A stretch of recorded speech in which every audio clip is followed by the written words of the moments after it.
Okay, guys, so this is our GOATS breakdown. This one's going to be lengthy. There's a lot to go over in terms of what everyone's role is. There's different variations of GOATS I need to talk about. There's GOATS counters, in air quotes, that I want to address of how to play against, and so on and so on. So I've set up King's Row because it's the most common GOATS map. It's the most dominant Death Ball map. So normally, in this case, since GOATS is still a strong composition, you would run GOATS here. So, pretty much, from here, like in the rest of the videos, I'm going to break down every individual role and what they're supposed to be doing, and like what they should be using their abilities for, and things like that. But at the same time, I'm also going to talk about how you should take this first point fight. Yeah? And I also don't have my drawing tablet, so if the scribbles are super messy, then just bear with it. Before I get into any of it, though, I'm going to talk about the different types of GOATs. So these are the 3 supports you can run with it. Alright, these are all the off supports that you should be running with GOATs. Now, there's time and place for all of them, right? So, quickly to address what each healer does in each composition. So the reason that Zen is the most common in GOATs, and that you always see like the Zen Lucio break, is that Zen's Discord can help the rest of the team a lot and applies pressure to the other team. So normally what Zen will do is that he'll throw the Discord on the enemy Rhine when the other Zarya doesn't have their projected shield. And so pretty much what this does is that your Rhine has free reign to swing once he's able to be bubbled, DM, things like that, and you are trying to take down their main tank. So that's normally why you would play Zen. Plus, you have Transcendence for any grabs that they throw. If you know that they have Grab and Bomb, then you'd want to use Beat, but Transcendence can negate a lot of damage there. As well, it can... what's it called? It can sway team fights. So if you force out their trance, and you're able to trance second, it keeps your team up and also keeps the ult economy back and forth. You're not holding it onto it for way too long. You're able to win a team fight by using it. Anagoats. So this would replace the Zen. These 5, so the Lucio, Zarya, Brig, D.Va, and Rhine, always stay the same in GOATs. Those do not change. There's some compositions that are swapping in Baptiste with Brig, which we'll experiment more with, but in the meantime, I'm just going to teach you the basic GOATs. Ana's job in this really comes down to her nade. Her sleep dart doesn't do a whole lot. Like, she can work with it. Like, if she's able to land one onto Rhine, it's normally a good way of getting to their Rhine and taking them out of the fight. So it can be effective, but the nade is the big one. So if you're able to land an anti onto another target, so again, the main tank is your priority. If somebody else is out of position, then you're able to capitalize on it, then they should be the priority. But normally in the mirror matchup, it's a shield war, right? It's just like Death Ball. You're trying to hold shield. You're either trying to break their shield or just take down the other Rhine. So, with Ana's nade, you can throw it towards the Rhine, but you have to be careful of D.Va's defense matrix, as well as Zarya's bubbles. So if you throw an anti onto their Rhine and it lands, and the Zarya bubbles, it won't do anything. If she's used bubble and you land and you throw your nade, make sure that the defense matrix is also not up. Now you're able to catch them off guard, but really good divas, what they'll do is that if they see that the bubble's down and they see that they have an Ana, based on where they're positioning, it's kind of like waiting to watch where grabs come from. You're going to be looking for that nade so that you can eat it and defend it, because once they don't have that nade, they pretty much don't have any more sources of damage. And so that's why Zen is run over Ana more commonly. These are the 2 that you'll see the most. But just because if Ana isn't getting value out of the nade, the Discord will always get value. Just because you can constantly be applying it. But the nade has a constant cooldown, right? So that's why you would run Ana Goats. And then there's also Moira Goats. So Moira Goats works really well for... It used to be the dominant Goats meta, and the reason was because Moira could just pump out crazy healing. Just constant healing, and we could have Coalescence every fight. But since Coalescence is pretty much a dog shit ult, as well as the orbs can be eaten by D.Va, Moira isn't really played anymore. The only time you want to play Moira in a composition like this is that if the other team is A, not running a D.Va, because then your orbs can actually get full value, And you always want to use Healing Orb, but that's more like a personal breakdown. I don't want to get into that too much.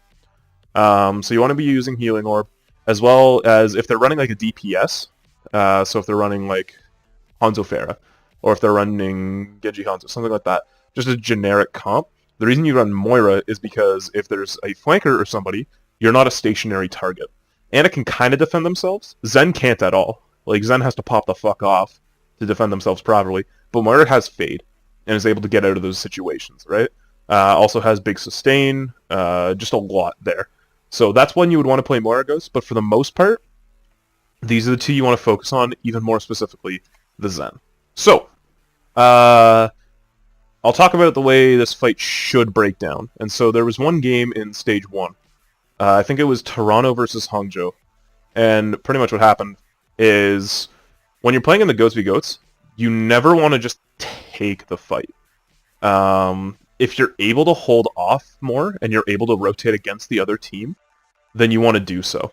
And so what I mean by that is that pretty much the way this game went is that Toronto decided to go through Hotel, okay, and take the fight right at them. So Hangzhou rotated around to the other side of the point. Now Toronto won it because they were able to break down Rhine Shield, but this is the right move. You want to rotate, right? You want to give yourself as much ground as possible and force the enemy to you in defending with Goats. When you're attacking, you need to have an opportunity. You need to displace them, like in this example, but you need to get a benefit out of it. So in this matchup, ideally what you'd want to do is you want to avoid as much damage as possible. So if they're holding in the back here, back here, then you have pretty much 3-4 options. Some not that great, and I'll go over why they're not great, but your best options in this case are to run around the statue and slowly push in, right? You can take the hotel route and fight them there. You can swing around stairs, use your Lucio's speed to jump across, and now you control all of the high ground. Or you can rotate underneath like this, hop up and take high ground, and slowly loop back. So, your best options here, running just around statue and taking the fight, or getting into them right away through the hotel. So the reasons you don't necessarily want to go all the way around like this, you're not really gaining any benefit, right? Because if you're up here, what the hell are you going to do to them when they're just sitting back here? They're not going to do a whole lot. You have to drop at some point to get to them, so you kind of just wasted your time getting over there. Plus, you're taking so much extra damage by just walking across here than you would going into them. Hotel also is very safe because you have the cover. The problem with Hotel is that they can kind of just play the walls, and they can just Ryan can abuse his hammer, and he can build a lot of charge off of you. So if you are doing this, they need to be in a position where they're forced to rotate. So if they're back here, you don't want to be rushing through Hotel. But if they're playing more up front, and they're trying to hold the statue, then absolutely you can go through here, because now you've taken all this backspace from them, back here. So that's when you kind of just have to identify where they're positioned. And then the other option was back through here. Same sort of thing, you're not getting any value out of the high ground, right? It's a path you can take, and even if you really wanted to, you could hop up here, and if they're not rotating, you can drop pretty much right onto them. But you need to make sure that you're getting those fights quick. That's what you want to be doing with Ghosts. You want to be building your ult charge. You want to be going up against the enemy team and forcing them to use things while you still have things. It's a constant battle between the tanks, pretty much. The other battle is between Zen and Zarya, like the opposing Zarya with the opposing Zen, as to who can build their grabs faster and who can build their trances faster. But that's more individual breakdowns. So, to start, let's talk about Rhine. So, the Rhine v. Rhine is interesting. It's tough, because pretty much you need to be managing your shield in a way that won't get you caught out, but will also force the other Rhine to do other things, if that makes any sense. So, you're both holding shields, right? If you're to drop yours, if you are to drop your shield, you should only ever drop it if you have defense matrix. Sorry, not defense matrix. If you have the projected bubble from Zarya. That's really the only times you should drop it, or if you're not going to be harmed by anything on the other team. Now, it sounds like, well, I mean, at least the phrasing that I used there, it sounds like, you need to hold shield all the time because you don't want to drop, right? But you also need to be applying pressure there, Ryan. So, the only times that you should be holding shields is you want to watch for Zen's volley. So when he holds down right click, if you're able to soak that damage, that's a lot for you.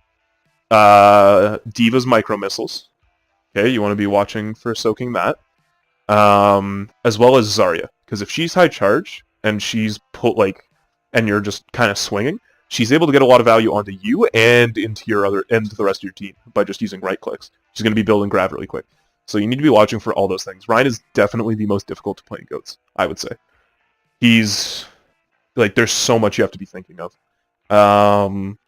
So that's ideally what you want to be using your shield to soak damage for. If you have a healing advantage, so that counts as your projected bubbles. If somebody on the other team's low, if you're able to push into the Rhine, then you want to be swinging. Because you want to force them to use cooldowns. It's all about micromanagement for every single hero. So you want to be forcing them into different positions. Especially if they're contesting like this on this point, because it swings out to here or so.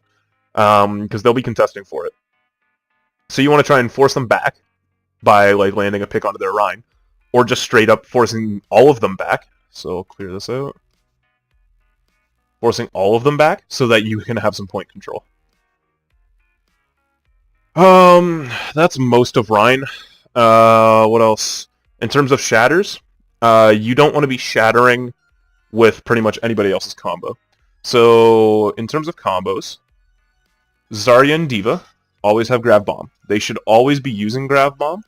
If there's an opportunity to use Grav without Bomb and it's not quite built, then you need to either communicate it or you want to be using Shatter. Shatter you normally want to be using on your own.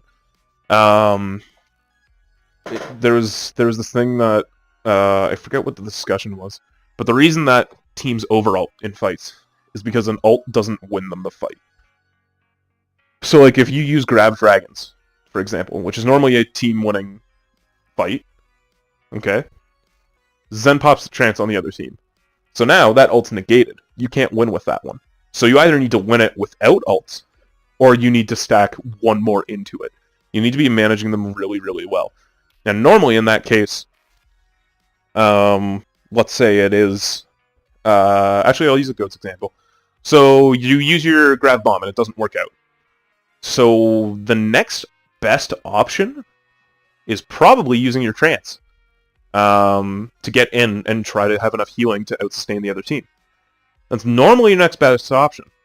The downside to it is that now they have free reign to just completely destroy you in their next Grav, but that's when it comes down to D.Va eating Gravs. Which is tough, but I'll slightly go over it. That's the most of Rhine I can say. Just to make sure that you're using your shatters. In terms of landing shatters, if you know their Rhine doesn't have shatter, watch for their fire strikes. You can try to react like that. What else? Watch for his shield breaking. If you're able to break down his shield, then you can get that. Another thing as well, which you see a little bit more often, if you can force the Rhine into a different position. So if you're forcing the Rhine more over here, right? The D.Va and Zarya is with them. The Brig's also there. Actually, no, the Brig's more over here. Okay, and this is the area that his shield covers. You can slam over here. If you're able to divide the team like that, you can slam. Because what happens when you slam 3 in the back there, first off, all their healing's offline. But you're going to force them to kind of try and peel back, which you can then push into this core group. If you're able to get a huge shatter and you can collapse in on all of them, then absolutely target the main tank, target the Zarya, and then target the Brig. But if you can just get a few of them, especially if they're out of position, if there's Zarya and D.Va Zarya and Rhine are playing really split. So let's say the Zarya's over here, right? She's peeking out from the side of the shield. You can slam that, because that's going to force them to all peel for her. There's going to be DM on her, there's going to be a whole lot. What you need to be careful of is if your entire team collapses into it, like your Rhine goes this way, now they have Shatter Rain going this way. So you need to make sure that everyone's communicating on the same wavelength and that you all rotate with the shield. Everyone needs to be playing behind this shield. There are times you can go off, so if Zarya is able to build some charge, like if you're kind of still in the initial poke phase, like back here, Zarya, if she's high charged, she can throw some shots back through there. But for the most part, you want to be playing with your Rhine at all times. Next is the Zarya roll. I'm just going to take a sip of water real quick. Okay, so the Zarya. Not too complicated. It's one of the DPS roles in the game. Normally, your main tank and off tank go the Rhine Diva. Your hit scan DPS tends to go Zarya. We'll be mixing people in and out. But it is a role that the hit scan should know. Hit scan should know how to play Zarya. If we, like... Yeah, I explained that. Rotating in the note doesn't matter. So, with Zarya, the biggest thing is your bubble management. I explained it a bit in Death Ball. I'm going to go over it again. That your personal bubbles, you use for charge. You never use a projected bubble for charge. If you're using your projected bubble onto the Rhine, when he's like back here, because you think they're going to be shooting in, you don't want to do that. You want to make sure that if your Rhine is in trouble, or anyone's in trouble, then you're able to bubble them so they can get back. Pretty common way to practice. If I can find the heroes. Let's say you have a Hanzo, right? Or like a Genji, it doesn't really matter the character. And the Hog lands a hook onto the Hanzo. When he's getting pulled in, when he's slightly stationary, or even if you can hit him before it, you can use your bubble to save him, so he won't take that damage and he's able to dash back, right? So that's the kind of like thought process behind using your bubbles. You want to use it to save people. So if your Rhine is really low and has a low shield, projectile bubble. If actually explain it in a second. Let's say your Brig bashes, right, and is completely stuck in the middle of the team. The Brig shouldn't be bashing, but if it does end up happening, you can bubble so that you can get back to safety. If there's like a Diva bomb thrown in, and Zen is not able to get away, it lands like right over here, and he's positioned this way, you can use your bubble to protect him from the bomb. Then there's another use to projectile bubbles, which is cleansing. So I'll bring in another Ana for this as well, just in case. So if your Rhine gets discorded, okay? So he drops shield, the Zen puts the discord on him. Your bubble actually gets rid of the discord effect. It cleanses it. He's totally fine. So that gives him a chance to swing more, get some more ground on the Rhine, build up some more charge. Plus, it keeps him safe from getting discorded. When he gets discorded again, he needs to either back up, or like you have to be winning the fight. You can't have a middle ground area, which is the big problem in lower elos, is that you constantly get this middle ground of, okay, we've used our cooldowns, and no one's gained any ground. Because that's when you have to wait for cooldowns, and that's when teams start to get an edge. So if you're able to capitalize on it, and you're able to time it well, like with the Rhine and Zarya, then you can build that synergy, then you'll be able to take down the enemy Rhine pretty much no problem. So that's your projected self-bubble. Again, you can use for building your own charge. Another way that I use self-bubbles, and again, this is all in the Death Ball video as well, is that if your Rhine's in trouble, he has no shield, right? And he's getting focused pretty hard. You can step in front, and you can absorb damage with your self-bubble. It's something that I do decently often. I don't know if one of the main tanks I've played with joined the team, but I've saved his ass a lot using this technique. And it's something that, it's little things like that that'll give you an edge, because that can keep your Rhine up. That can sway a fight entirely. So just keep that in mind with your self-bubbles. Another thing, using the bomb example, let's say your Zen's more positioned here, right? Your Rhine's pretty far up. He's not going to be able to shield in time, and Zen's not going to be able to get covered. If you run in front of the bomb, right, and you use a bubble just before it goes off, it actually will have the Rhine effect. So normally, the bomb would cover this area, right? Rough estimate. If you use your bubble, it only... Oh, shit. It only now covers this area, or whatever the bubble would protect, right? It's not going to be that large. Like, Lucio would still probably get picked here. But it can absorb a lot of that damage. So that's something you want to be keeping in mind with Zarya. So that's the death ball part, right? That's something that I've covered before. So now it gets a bit more complicated. Now it's more managing your cooldowns, what to do with your ults. Oh, I need to talk about Zarya's ult. So Zarya's ult, you only use grab if A, you have the combo, or B, it gives you the advantage. So if you have the grab, okay, and your D.Va does not have bomb, and your Rhine either flubs his shatter, or you need that grab to win this next fight, what you need to do is you need to find a way to give yourself an advantage in either the next fight or in this current fight. So if you have the combo, you want to be trying to find, I'd say, 3+ people. You want to be looking for... normally you want to find their Rhine, because he'll be going back to the grab to shield anyways. But you want to try and find a good middle in their team. So I guess in this example, if you're here, and like Rhine's, and they're slowly peeling back, right? If you're able to land it to either the location they're going, or kind of in the middle of them, that's your best bet. If you're walking up though, you need to be careful. Because if your Rhine's going forward and you are also going forward, if you look at the ground, so I'm going to draw a little ground here. This is the Zarya, right? And your eyes look to the ground. You can see it because the gun tilts down as well. Like the opposing D.Va can see it. That's when the D.Va can use DM to try and eat your grab.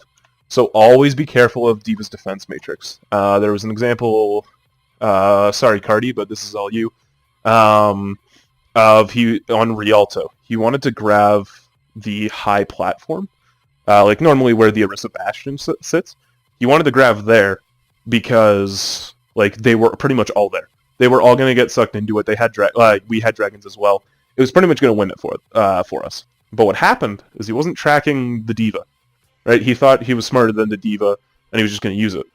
The D.Va was probably just DMing to prevent incoming damage, but he shot it right into it. So, again, the unfortunate thing, and the best thing about DM, because holy crap, it saved me a few times, is that when you're not thinking about the grab, if you're still using the ability and a grab goes into it, it still gets eaten. Right? It's kind of you can use it with your brain and be incredibly effective. But you can also use it with no brain, and there's a chance that you actually end up eating it if you're DMing the right area. So just keep that in mind with the D.Vas, is that there's a 2-second cooldown, so if your team's able to stabilize and you don't need to use it right away, try to get her to try to bait her out. Applying pressure to her, so using your beam, is a great way to try and force the D.Va away. It's kind of like shooing away a Sombra, which I will explain in this video. This one's going to be a long one, holy shit. If you can force it to her, she's either going to fall back, right, to try and get some heals, or you can demech her, and then you have a free grab.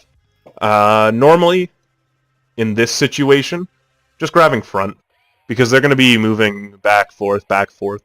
So if you're able to grab the front, then normally you have a pretty good turnout. You also want to make sure that you're getting the most value out of the D.Va bomb. So if you're grabbing, like, let's say you're grabbing, like, this corner, right? If your D.Va's not in the right position, she's not going to be able to get that bomb off.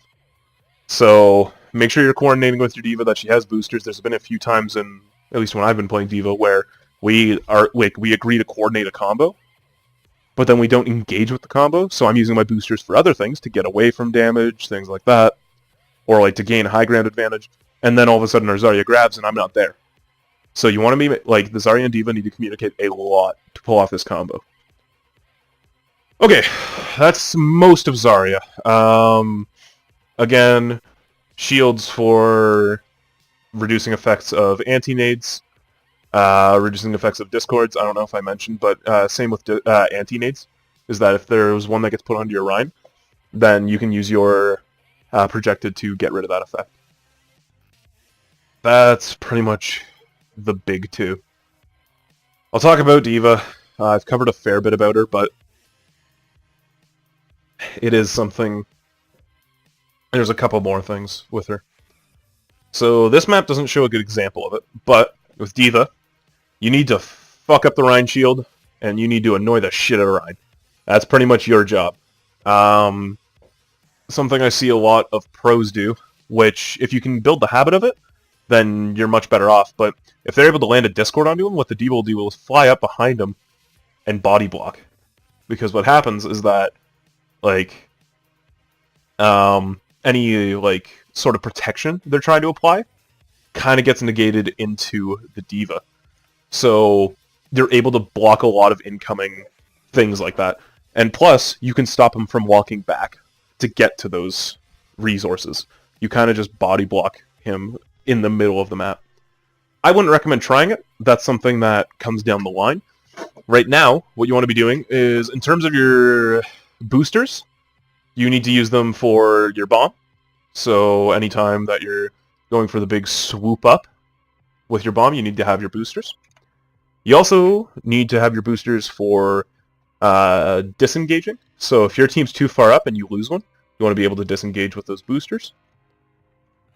What else with your boosters? Something else you can do with your boosters is, if the enemy team's trying to push into your Rhine, right? Neither team has their speed boost.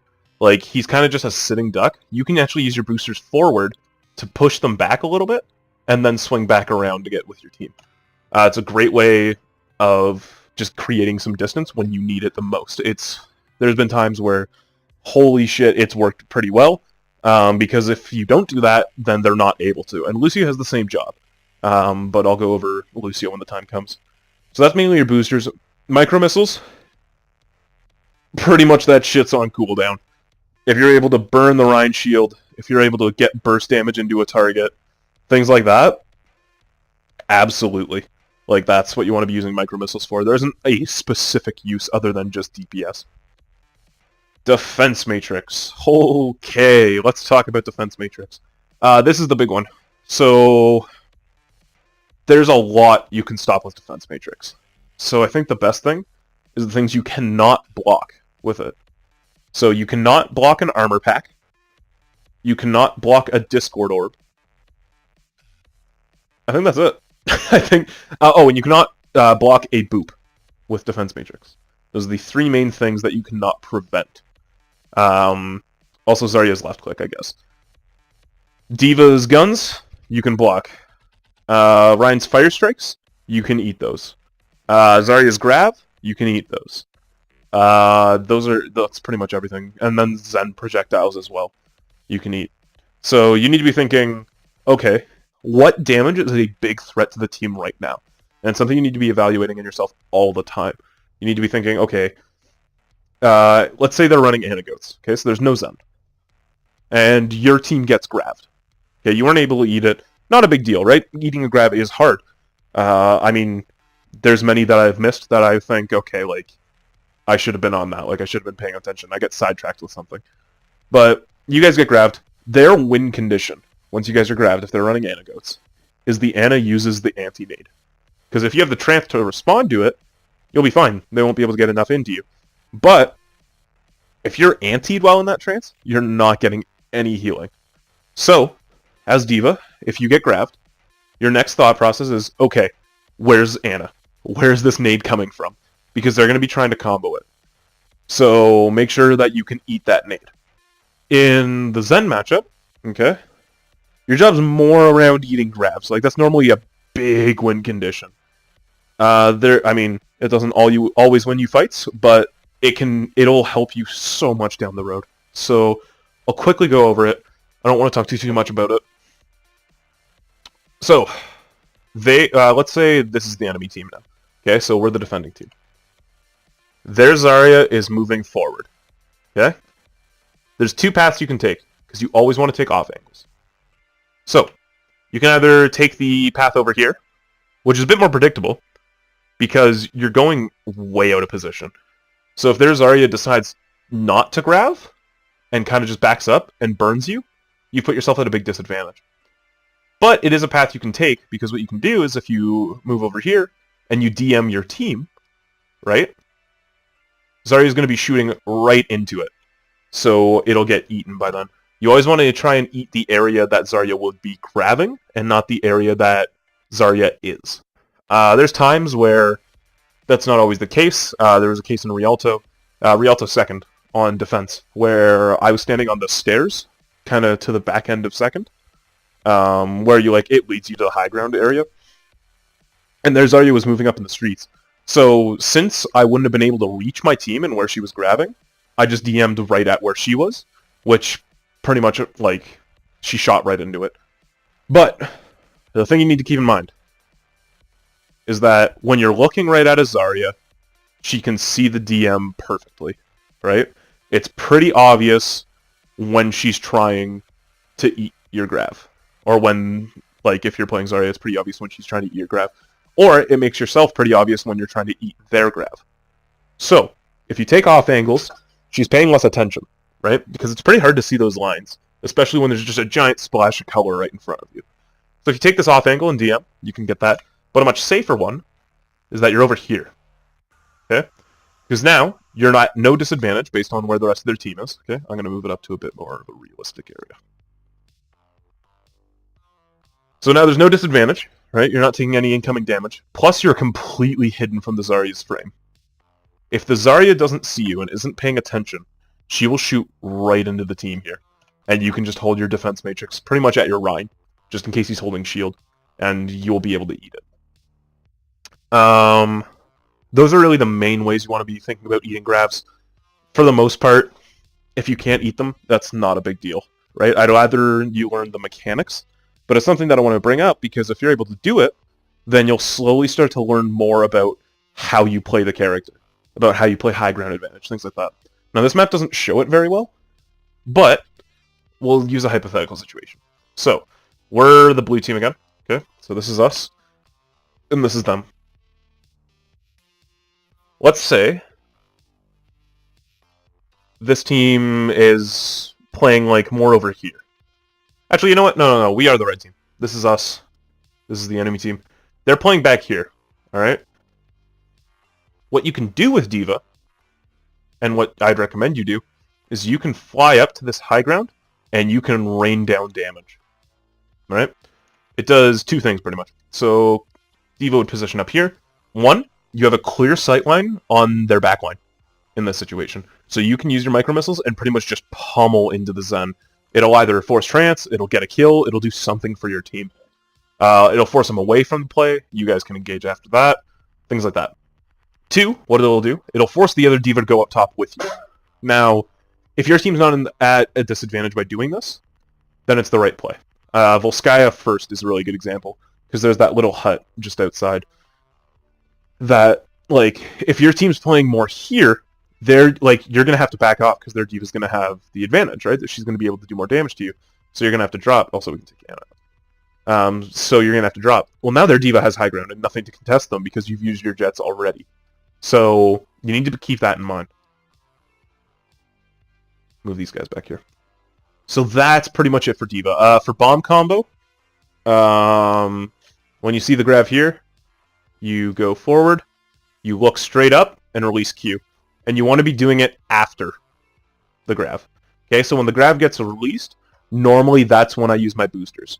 Because if you're able to have the grav end as your bomb goes off, it sets Lucio up for a big play, which we'll talk about. We'll go over Lucio next. So, that's pretty much the tank line. They set up everything. Normally, you don't want to be using bomb to engage with something, because it's just too easy for the rest of the team to survive it. At least in a Ghost v Goats. So just keep that in mind. What else can I say about D.Va? Keep taking your high grounds. If your Rhine's shield is about to break, make sure you have enough DM to try and get him to a safer location, so you can at least take damage away from 3, kinda 4 targets. So, Lucio. Another really tough one to play. The Rhine and the Lucio are the two most important in this composition. They pretty much allow for anything to happen at all. So, with the Lucio, in terms of your cooldowns, the biggest thing is your speed and your speed boosts. That is the big thing with Lucio. The way you want to be using it is you want to be using it for engagements. So, if you have an advantage and you want to push in, you got to make sure you have that speed boost. You don't want to be amping healing at pretty much any point. If you're amping healing, that means you should have lost the team fight already. Now, there are times where maybe, you know what, both main tanks are down, and if you amp heals, you can keep the Zen up, and he can get some more damage in, sure. In that case, you can, but for the most part, you want to be on speed. This is where I'm going to talk about engaging and disengaging. So, now we'll finish up with Felicia first. So, with Boops, again, kind of the same way that D.Va, she can fly in to knock people back. If they're pushing into your Rhine and he has no way out, and you don't have speed, you can boop them back. Right? You can boop them back, create that space while you guys are backing up. That gives you a bit more time off of the cooldown, and you might be able to disengage after that. That's really the main things. If your Zarya gets a grab, okay, so let's say this is all of them grabbed. I mean, it's pretty spread, but that's fine. Your goal in this, and I got to mention it for Rhine too, because I forgot to mention it, is you want to displace the Rhine so he can't shield. Okay? So let's say the bomb's right here. Okay? The Rhine's in the middle, everyone else is tucked in, and it's just about to land over top of them. If Rhine holds his shield up, they all are protected by it. Oh, and there's more shit I gotta talk about with Zarya. Fuck. Oh, there's so much to talk about. So you want to make sure that, because if Ryan's not pointing his shield at you and you boop, and they're not sucked in by the grav, and there's nothing keeping them there, and it's just ended, if you boop, that Ryan is completely out of position, and you have just set up a massive bomb. You've set up a massive kill feed, and the D.Va will feel a lot better about themselves. So that's something you can engage. The one thing you want to be careful of, though, is that's for big ones. If, let's say, the Zen and the Brig don't get caught in. I don't know why the Brig wouldn't, but let's say that's the case. And you kind of just walk over a good Zen, slap Discord on you, 2 or 3 shots, you're down. And you've just completely made a potentially great play into a losing fight. So, if you are setting up for boops, you either need to make sure that they don't have the space to prevent it. So if the fight's like right up in it, right, they don't have Shatter to block you, you're in a good enough position, you can use it to get behind there. You don't want to take these long paths over, though, and you don't want to make it obvious, because then their Rhyme can shield it. So that's the big thing with boops. Booping and grabs, pushing things back. In terms of beat, and how to use your beat drop, you want to be using beat drop in when your team is grabbed. So, if they have the grab bomb combo, your beat saves the team. Okay, a well-timed beat will save the team. So get used to if you need to, find somebody to go into a custom game with, for whoever will be playing main support. I know we have a couple Lucios. Well, we have a couple people that just don't want to play Lucio, but we'll find a Lucio for Ghost. Hop into some custom games and get used to the timing of bomb. Find like an audio cue or something that when you land your beat, right when that thing smashes down and all your team gets the shields, that bomb is about to go off. Because if you time it too late, or too early, sorry, the shields will have diminished enough that they'll actually still get killed by it. Oh my god, I'm so tired. That's the big thing for beat. He's played completely differently in Sombra Goats, but I think I might just make a separate video on that, because this is, like, Standard Goats is a lot already, and the way you play is different. Actually, I'll go over it later. That's fine. But that's the main things for Lucio. Now, engaging and disengaging. So, this is where you need to know your advantages in the game. So, Second is a much better point for it, I guess. So, let's say the fight's here, okay? The Rhine has landed a Shatter. Alright? Sorry, has used a Shatter, but has not landed it. And your Rhine is getting hit pretty hard. You as a Lucio need to make sure that you have that speed boost so that the entire team can kite back. Because the other team will want to push in on the engage. They want to go in. They want to make sure that that Shatter isn't totally wasted. And if it's done anything, it's separated the team a little bit, so they can try to pressure this Rhine, especially if he's in front of the payload here. So you need to have that for a complete disengagement. You also want it, so let's say you are here, okay? Their Rhine's over here, right? You got Zarya, D.Va, you got Brig here. Zen will probably be in the back. Lucio will probably be behind the shield. If you can land onto the teammates that are down and their Rhine doesn't have Shatter, you want to make sure that you have that speed boost so that your team can engage. You are the engaging tool. You allow your team to go forward and to go back. So it's an incredibly important role. Know your advantages. So if your Rhine is discorded and you have nothing really to cleanse it, fall back slightly. You don't need to amp your speed, but you can slowly fall back. You can play safe. You can play a little bit more passive. It doesn't have to be constant aggression. Okay, that's Lucio. I want to get these two done decently quick, and they're two of the easier ones, because then I need to talk about Somber Goats. So, how to play Brig in this composition. My god. Alright. Holy shit, I got a piss. So, with Brig, okay, it's actually very similar to Zarya. So, what ends up happening is that, and the reason it is similar to Zarya, is that your armor pack needs to be used to save people. Okay? If you're prematurely using it onto your Rhine, you're not really getting any value out of it, right? Because they're just going to hammer it away as if it's armor. But if they try to push an advantage and you're able to armor pack them, now the advantage might switch a little bit. They might be a bit too far forward and you can catch them out like that.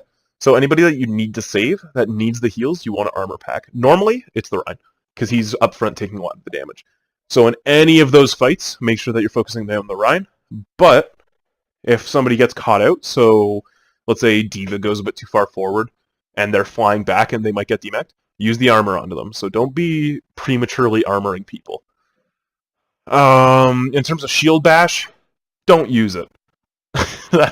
that's really my advice. If you're able to land a stun on the Rhine, that's good, but it's probably better just not use it. You're probably better to just sit behind your Rhine and left click, because you'll be building up Inspire, which heals your team. You'll be building up your ult charge, and you're not putting yourself in any danger. If you shield bash and you miss, you have used a movement ability forward, and so this is kind of where it relates to dive. You used a movement ability forward, and you have no way of going back.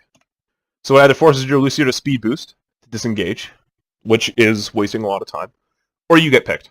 And for the most part, you end up getting picked. In this elo, you might be safe, but don't try it. We're trying to build you to get into better elos, and we are trying to get you to be the best player you can be.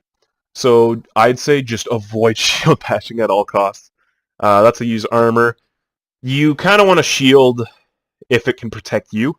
Your shield's not going to protect a whole lot else. So like, in terms of like if a D.Va bomb comes in, shield to protect yourself. Don't try to shield to protect somebody else. That's normally Zarya's job. In terms of rally, you want to use rally as an engagement starts. So if your team's here, right, both teams are holding shields, you're kind of in that no man's land kind of stage where you both have a little bit of ground to take, but neither are taking it. If you pop Inspire, that is your team's go sign. That is when you should be going in. You don't need to be really communicating with the Zen and the Lucio as to who will ult when, because your ult is just completely different from what they end up using theirs for. So use it for engagements, or if they pop their rally and they're coming into you and you have it, you can pop it to keep that advantage neutral. Okay, I'm going to draw a little diagram, because it's when I do videos, I don't really think things through, and then I think of them halfway through. So, damn it. Close. Okay. Oh, what is this writing? Oh, that's a W. What the hell am I doing? Ah! Advantage. That's another W. Oh my god, I'm actually an idiot. Okay, so this is advantage red, advantage blue. Okay? And so there's a little dial. Okay, this is the dial. And it swings back and forth. Alright, when something happens. When somebody uses a cooldown, it can swing either to advantage red, and it'll slowly go this way, or it can swing to advantage blue and slowly go this way. If you get a pick, big advantage. If you get picked, big advantage for the other team. Right? And you want to keep it in the middle or to your team's side. You want to be constantly having the advantage. So, oh my god. I'll bring up this diagram again, okay? So I'll just do an R and a blue. Okay, so when the other team pops rally, because they want to engage, they now have a slight advantage, okay? This falls here. Because they have a lot more sustain now. They're going to be able to bully people. Like, they're going to be able to get away with a lot more. It's harder to take down a team that's rallying. But if you also pop rally, right? If you pop it second, you've now completely neutralized it. Okay? This part does not exist anymore. It is now back in the middle. So anytime you're in goats with any hero, you want to be giving your team the advantage. At no point do you want to be playing at a disadvantage, which is tough because that includes your positioning. That includes your ult management. That includes your target calling, your target priority. There's a lot to manage in GOATs. But if you stay as a cohesive unit and you can land combos, normally you can get away with winning games in this SR. Alright? So just keep working on how you position yourself and things like that. So that's Brig. Zen, decently easy. Orb, who needs healing? Normally the Rhine, especially when you're in the swinging wars. You want to make sure that your healing orb's on Rhine. You want to have Discord on the enemy Rhine, or whoever you're focusing down. In Shield Wars, always want to make sure it's Rhine. What else? Just keep in mind that they will, if they cleanse your Discord, the Rhine no longer has it, so you need to reapply it. That's that's really it for Zen. I'd say use left clicks more than right clicks. Okay, because it's going to be incredibly hard to land a big pick with a right click, because there's just so much sustain there, right? So if you're constantly left clicking, you're actually building your ult charge faster. And so on the note of your ult, your big job is Zen, and this goes to the Zarya as well, just keep in mind. You want to build your trance before they can build their grav. Because you want to make sure that you have your Transcendence for in case they're building grav really quick. Because if they are building it really quick, D.Va likely won't have her bomb. They won't have the combo. So if they go in for a grab, and they just want to swing on it, they want to build Shatter or something like that, and you have your Trance, you can still sway the fight. So you want to be building it quicker. And the same goes for our Zarya. So you want to be building your Trance quicker than they can build their... you want to build your grav quicker than they can build their Trance. That's really it for Zen. In terms of Transcendence, again, we talked about it a little bit, but if you can sway that advantage, alright? If you don't have anybody down, but it's not looking great for your team, and you can give yourself that advantage back, that's when you want to trance. For grabs, if you need to trance, just to keep your team completely up, then you can trance. That's when you need to kind of communicate with the other supports. Like, if they're going in for a big grab bomb combo, but they're still applying pressure to the grav, then you might need to stack up your ultimates. And if you ever stack your ultimates, you need to win the fight. If you don't win the fight, you've completely thrown it, pretty much. So just keep that in mind going forward. That's really it for the basics of goats. I'll talk a little bit about Sombra goats. Holy shit, this has been a long video. I'm so sorry for anyone who actually makes it this far without pausing. Oh god, alright. So, in Sombra goats, the D.Va is taken out of the equation. And the Sombra is put in play. So, the Sombra has an entirely different job than the D.Va does. And it also kind of gives them a weird advantage. Because realistically, going into this fight, looking at numbers, you should win. You have 6, they have 5, you can put in, they don't have defense matrix. You can kind of take a huge advantage of it. But Sombra will be in the backline looking for hacks. Now, in terms of King's Row, might be positioned here, might be positioned here, might be positioned here. Might even just be in the back. She's going to be looking for a hack on pretty much 3 targets. 2 main ones and 1 if they have an ult. Rhine and D.Va. And so the initial theory behind this, like how this composition came to play in general, is that with Sombra, you can have the same role that D.Va has. Right? You have the same role if you hack their D.Va and prevent them from doing anything. So, pretty much by hacking their D.Va, they don't have defense matrix. She can't get away. She's pretty much a giant sponge. That leaves complete reign for the Zarya to grab, for them to try and get a shatter. And what it also does is that you are no longer reliant on combos. You now have 3 fight-winning ults. You have Grav, which is normally used to bait out other ultimates. You have Shatter, which again is used to either bait other ultimates or to win a team fight. And then you have EMP, which can completely wipe a team. And like, there's pretty much nothing you can do after EMP. Like, if you want to EMP Shatter, you can do it, but normally you can just win with EMP. So just keep that in mind going into it. If the enemy team beats to engage, if they're using Lucio Beat to try and go forward instead of the trance, right? You can EMP that. That'll completely get rid of their shields. They'll be pushing forward, which will prevent them from, which will completely reduce their way of getting back, and you'll put them in a really awkward situation. So you can use it kind of defensively, but for the most part, EMP will always be used aggressively. So how can we defend against it? That's for, like, the previous notes were more for how our Sombra should play. I guess in terms of positioning, always take, again, off angles. High ground is your best friend. And also watch for the D.Va spy checking, which I'll go over for our team in a second. But pretty much Sombra's job, build EMP, don't die. That is what you do. You want to make sure that your translocator's in a spot where, like, it's just completely away from the fight. You're not throwing it, like, back here, somewhere where Zen can try and pick it off. You're not throwing it, like, in here, somewhere they can be seeing it. Like, putting it on this mega, normally teams won't go there. And if they do go there, then you won't be taking the engagement there. So they'll zap it, and you'll be able to find a new location. Even if you need to put it behind them, you can do that. In terms of how you play, normally, in terms of, let's say they're just coming out of spawn here, right? Grab our Sombra. You can stand on this bus, and you can just watch them go. You can see what the comp they have.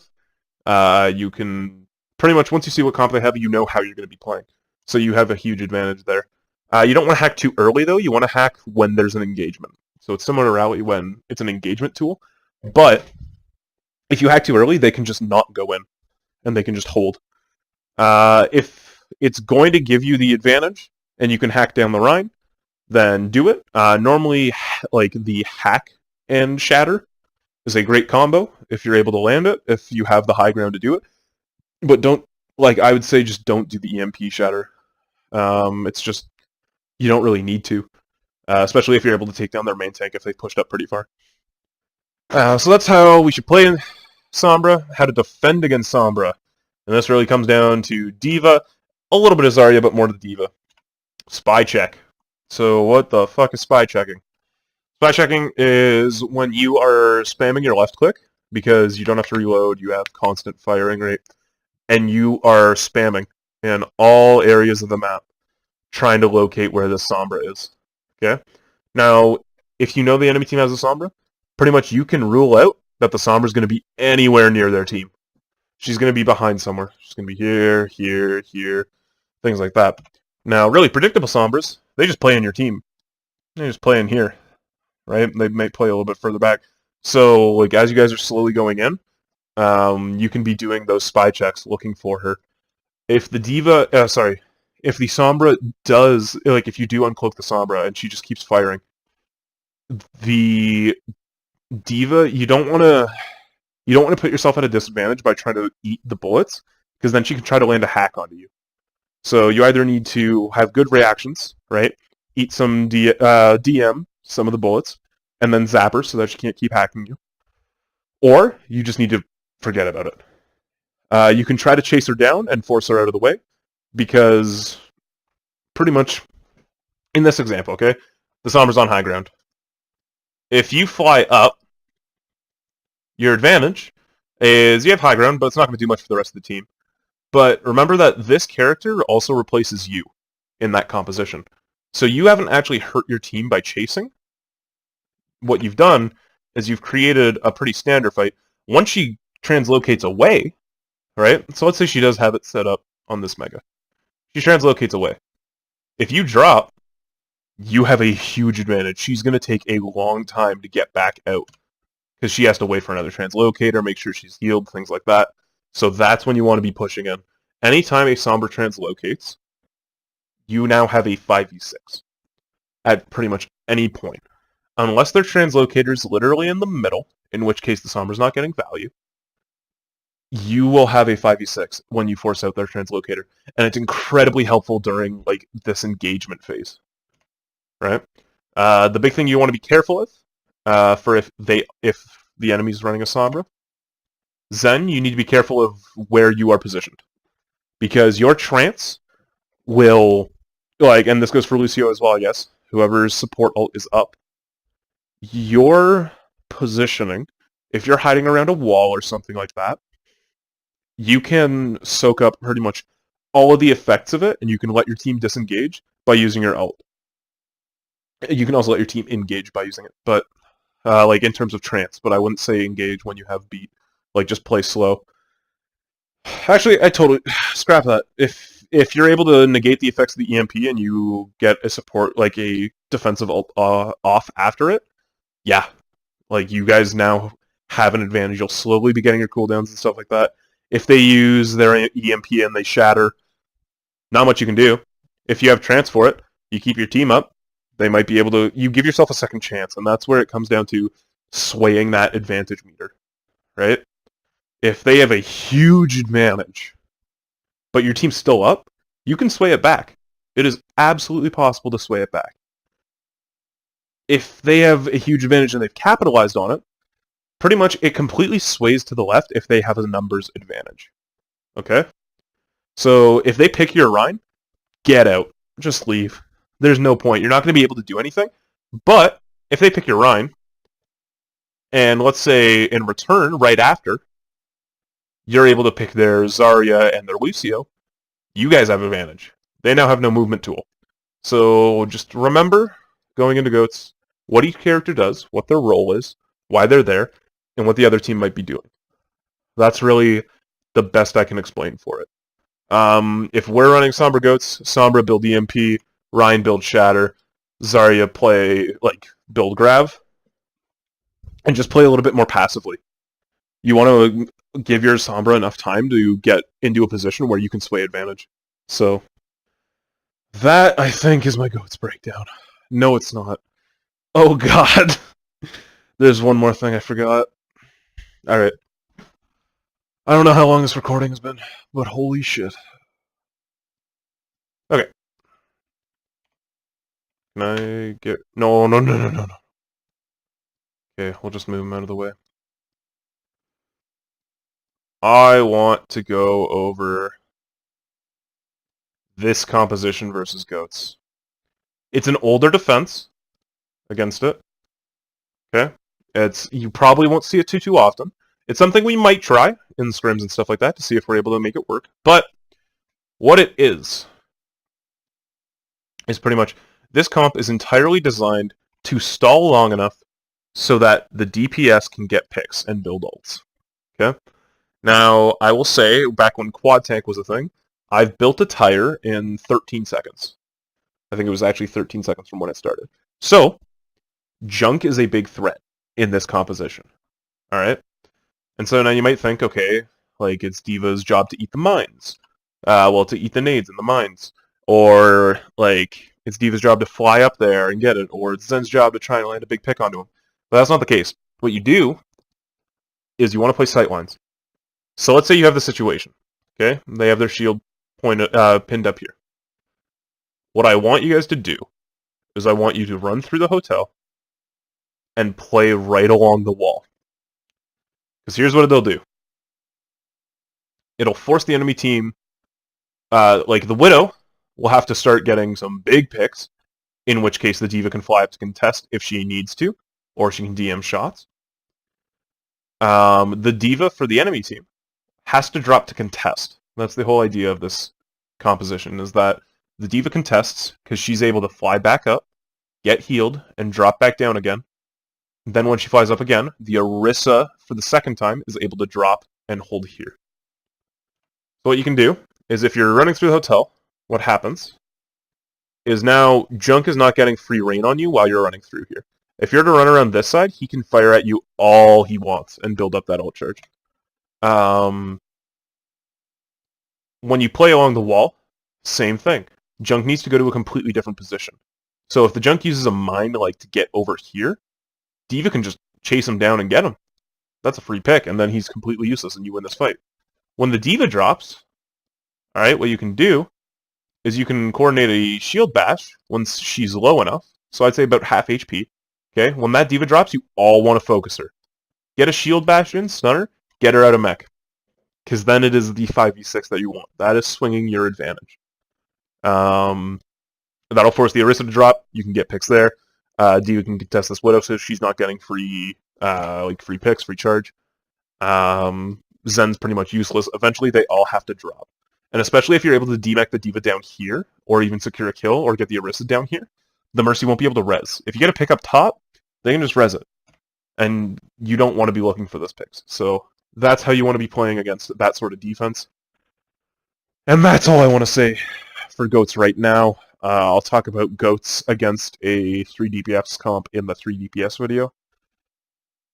But that is everything for now. If you have any questions, direct them to me. I don't remember what channels we even have in Discord, but you can either DM them to me or whatever the appropriate channel is for our team. Look there. So, yeah, that'll be it for this video. I wish it wasn't as long. That's my bad, but there was a lot to go over. So if you need to watch it in chunks, please do. I won't be hurt, but please do. I hope you guys are watching this video, because knowing this is going to put you ahead of either the rest of the team who don't watch the video, but it's also going to put you ahead of a lot of the people in your rank. Just knowing this. So that's all I've got for now, and I'll do the 3 DPS video as soon as I can.